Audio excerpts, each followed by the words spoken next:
Good morning, everyone. So as you know, we've been going through this process all year long regarding our PLC and basically how we're going to grow our PLCs. So one of the plans that we came up with this year was team building. We know that you guys are a new team working together. Although all of you are veteran teachers, the teamwork, the camaraderie among you wasn't there because you've all come together now in 6th grade ELA, and so you were a new group. So that's why we kind of felt like PLCs and team building were an important focus for us so that we could grow our PLCs. So,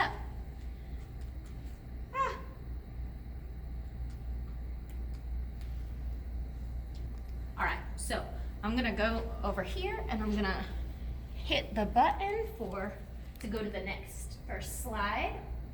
Okay, so just take a minute and kind of read over some of these. You know, these are some funny memes where, you know, sometimes we joke about PLCs and how do we make effective PLCs and why is team building important and, you know, how does data drive that process? And so I picked out some of these because I felt like we definitely have some of these issues and some of these feelings and emotions when it comes to PLCs. So the problem background. In the year 2016, as you know, our CPS made a strategic decision to move the district towards our PLCs. Administrators, Ms. Osborne, can you come to the front office, please? Ms. Osborne, can you come to the front office? Sorry about that. Administrators received training, which was then to be trickled down to and administered to all of you. We at DMS, we had already had meetings going on, as you recall, but they were a little less formal. And we met together and we did some planning, but at that point we had the benchmarks, so we didn't do the common formative assessments that we're currently doing. But again, very informal, and the district wanted us to move towards a more formal process. That's when we started to meet religiously, basically, each week in our content areas. And then this year, you knew that we asked you to move our PLCs to the next level, and we added the common formative assessments. Yes, I know. That was, you were all very excited about that. So, so the problem background. The county believes, and actually a lot of our research shows, that when teachers are meeting consistently in PLCs, that should lead to increased student achievement and growth. We are struggling with seeing the increased achievement and growth, specifically growth. So we've been obviously in this PLC process this is really our 3rd year of implementation. Our strategic plan in our school, we said that student growth and achievement would be achieved via PLCs and common formative assessments, and that we will exceed the state target of 69.55 for demonstrating proficiency at levels 2, 3, and 4 on STAR and milestones. So again, we've talked about this multiple times as far as, you know, our story here at Davis. So we looked at how are we going to have all of our students, how can we ensure within our PLCs that all students are learning? What is a PLC? I don't need to go over this with you all. You've read the research. We've been in PLCs now. Again, this is our 3rd year. But this is definitely the area where I concentrated in this project, as you know, but then also where we were struggling with the culture of collaboration. You know, anytime, again, a new initiative is rolled out, but also when new people are put together, we have to build that collaboration. That just doesn't come. We don't stick teachers into a room together and then just expect the magic to happen. That takes definitely work and getting to know each other and trust each other. Because, you know, sometimes when we're talking about data, those are some hard decisions that we have to make. So, again, collaboration would be a lot easier if it wasn't for all those collaborators. Sometimes we do run into that issue where everyone has a bunch of different ideas, but I think that you guys have all done a great job, specifically in your PLC, with creating those norms and giving everyone, you know, an option to share their piece.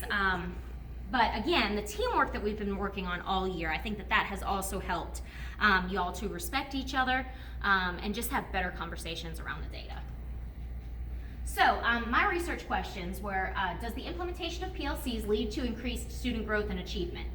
And I think that we know right away from the get-go, just implementing PLCs, that's not going to take us to the next level. It's what happens within those PLCs that bring us to the next level, and that's where that team building came in and the trust among each of you.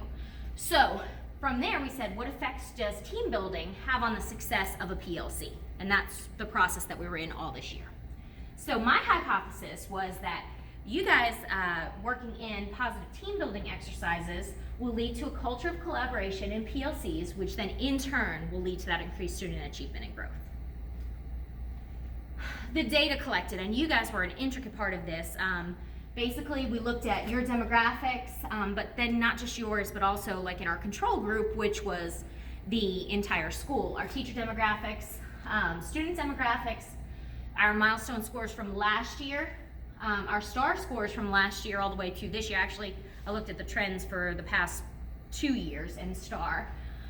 Student Lexile levels, students' SGP levels, the PLC survey and the questionnaire that you all completed, teacher interviews when I sat down with, actually, I think all of you, and had an interview with you about, where you see PLCs, where they're going, and how you felt like your PLCs were currently running. And that was at the beginning of the year. And then the PLC documents where you gave me your minutes, we looked at those from last year to this year. And then obviously me sitting in the PLCs with you after some of the team building exercises, but then also the observations of the PLCs. The plan, the intervention was basically that I came into your PLCs kind of as an outsider, but wanted to establish myself as a part of the PLC. But then we started off every PLC with those fun team building activities, and I know some of them you felt like were a little corny, but you did enjoy all of them. So, and we definitely got to know each other a little better. There were some of those days where we learned a lot about each other, and then there were some days that were silly, but that's all part of working together as a team. You're gonna have your ups and downs and your funny times and your serious times. So I definitely enjoyed the activities. You all seem to enjoy the activities, and it definitely did, I feel like, break down some barriers with us. So that was my plan, basically, to come in, we did the team building, and then to kind of see, does that have an impact on our PLCs? The literature review, we kind of went over this at the beginning of the year. You've all been through the visible learning training. We've been through tons of PLC training, DeFore trainings. So basically, this is just all of that information in my literature review. And this was necessary for my iLead project, but it was also necessary to really give us a guiding, a way to kind of guide through the process. Like, what does the data say? And if this is implemented correctly, will it really lead to student achievement, increased student achievement? So, and then you all saw this video. This was the video that we watched at the beginning of the year. And remember, DeFore made the comparison between Michael Jordan and Tiger Woods, and how one works on a team and the other works independently, and how that makes a huge difference. And I really believe that when we were working in our PLCs prior, we were all working together, but we were independent contractors, versus now, I really feel like you guys have kind of come together, and it is a truly collaborative team environment. So again, you don't need to see that video again. But the methods, case study research approach was used. Basically, you all were the case study. And we used, like I said before, the qualitative and quantitative data, and I was able to observe and participate in the team building activities that we conducted. You were all the participants. And here's the data that I collected on all of you. Each week I would meet with you, and at the beginning of the meeting for the first 5 to 10 minutes, and some of them took a little longer, we would conduct a team building exercise. This began in September and ran through March. The few meetings that I was unable to attend, Ms. Clayton, you went ahead and you ran the team building for me. So I'm sure that was maybe a different experience than when I was in the room, but I'm not sure. So the teachers were good sports and participated in almost all activities. Even if it was begrudgingly sometimes. There was a lot of laughter, but more importantly, a lot of learning about their teammates took place. So I do believe that you learned each other, and I think you learned a lot about each other, and you came together, and I don't think there's anybody here in this room that would say differently. So this helped to start the meetings off on a positive note. I think before, we sometimes started the meetings off with a little bit of a gripe session, which, okay, there is a place for that, but starting it off this way kind of just started everything in a positive direction, and got us focused. And it also became to be expected And so I think that we all enjoyed that, but we'll see next year if we continue this. These were the team building protocols that we conducted. You definitely liked the water balloon volleyball. I know your hair, but other than that, it was good. It was good. So we definitely had some fun, and hopefully next year we'll do some additional team building activities. So this was we've already gone over this. This was the results of the survey where we came to find out that maybe one of our areas of struggle was the team building. So you're familiar with that from our first presentation.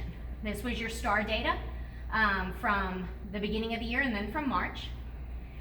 And we do have, as you can see, unfortunately the results didn't come out as we would have planned for our STAR data, but that was from March. And we all know that in March, the kids, it was right before testing, we were putting a lot of pressure on them, and they were all nervous about the milestones coming up. So while this data is a little lower than we had anticipated, as you now know, the milestone scores are trickling in, and much more promising, and actually STAR has, I guess, historically been within 5% of the milestone scores, but it does appear as if the data that's coming in is showing a significant improvement in student achievement in ELA in 6th grade. So right now, I believe that we're showing 82% of our kids in the levels 2, 3, and 4. So yes. Give yourselves a round of applause. That's awesome. And that's on you. So again, that's our trend over time. And again, this says that we hadn't gotten the results back, and we still haven't gotten the formal results. But again, the data is looking so promising, really across all grade levels. But obviously, for the purpose of this study, I was really primarily looking at 6th grade ELA, which again, like I said, the preliminary scores are looking awesome. So the simple implementation of PLCs, this was the findings, doesn't add to increased student achievement, but a lot of the work that we've done this year, I think the team building has helped to kind of create that safe space within our PLCs, because again, we're not looking at it as your kids and my kids, we're looking at them as our kids. And I think that the team building piece was really important in that, because you got to kind of understand, number one, where people are coming from, but number two, that we don't all have the same strengths. So, and we were able to share that in a lot of our team building activities, and that's okay. Whereas Miss Dunkley is great when we talked about citing evidence.